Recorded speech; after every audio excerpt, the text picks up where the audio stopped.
because, like I said, I would love to get a check on Trump's first 100 days. And there's a lot that's happened. He's deported people. He has gone to the Middle East. He has attempted very many times to try to make peace in Ukraine and Russia. He has allowed Israel to do everything that they want. He has created a global economic catastrophe and also allowed for it to recover within like a week of itself. And so I think there's a lot of people that have very obviously polarized takes on it. And so I'm just curious from your perspective, as somebody who voted for Donald Trump, where do you fall on the, maybe you can give a grade if you'd like, or you can kind of give any, use any standard or rubric that feels appropriate. It's interesting. I think if we're looking at, so I'm like a one issue voter on like national security, foreign policy. So on that front, I'm so happy. Yeah. On broader, on broader issues domestically, I think I'd probably give him a B minus to a C plus. On foreign policy, we're probably closer to B plus, A minus, you know? I don't know. So why don't let's start with the good Yeah. stuff. Let's start with the good stuff Yeah. because um, there's a lot of different ways to judge Trump, right? Hmm. Trump could either be doing well because he's doing the things that he's accomplishing the goals that he set out in his campaign.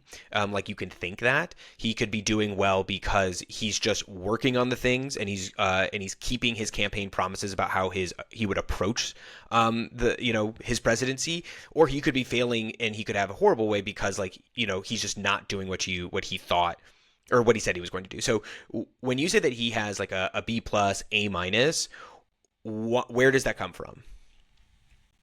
I think I, okay, how do I want to frame this? I think in terms of foreign policy, with the clear exception being like Russia, Ukraine, and I'm just kind of the opinion that I don't know that that is ever going to end. Like that just might be the most militarized conflict zone for like years and years and years to come.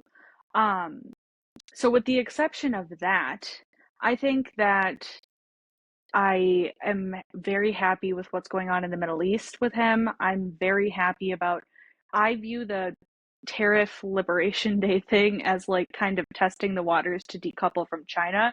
And I think there's, it used to be, it used to be that people didn't even think that China was a competitor to, or not that they weren't even competitive with us, that they didn't have a, I mean, they're building up their navy and stuff in the Pacific and stuff. Like I'm very hawkish on them, but like people thought that they didn't have any interest in like going against us. I think you can't say after they upped the upped things with the trade war that they aren't hostile to us at some way.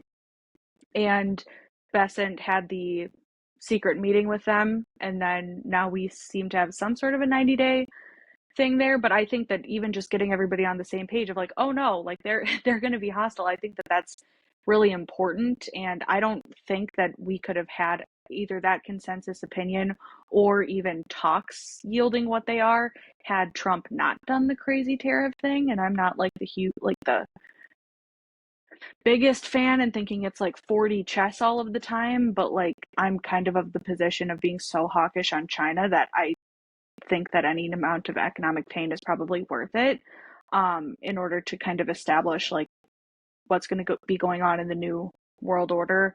I think bringing in like the Saudis once again, Biden tried to ice them out and then kind of brought them back in. Um, what he's doing in Syria to me is like kind of kicking China and Russia out of the Middle East and kind of filling that void. I think giving Israel kind of the freedom to do what it wants to do and like still keeping the diplomatic cover, still doing um, still sending all of the weapons, but not doing what the pro Israel and the anti Israel people seem to think is like, oh, Trump's just going to do everything for Israel. We're not doing that, but we're kind of giving them the power to do so. And I think that Israel's at a really, really interesting place. And I would love to talk more about you with that or about that with you. Just kind of like being that they've kind of defeated the resistance axes, they kind of get to pick and choose where they go from here.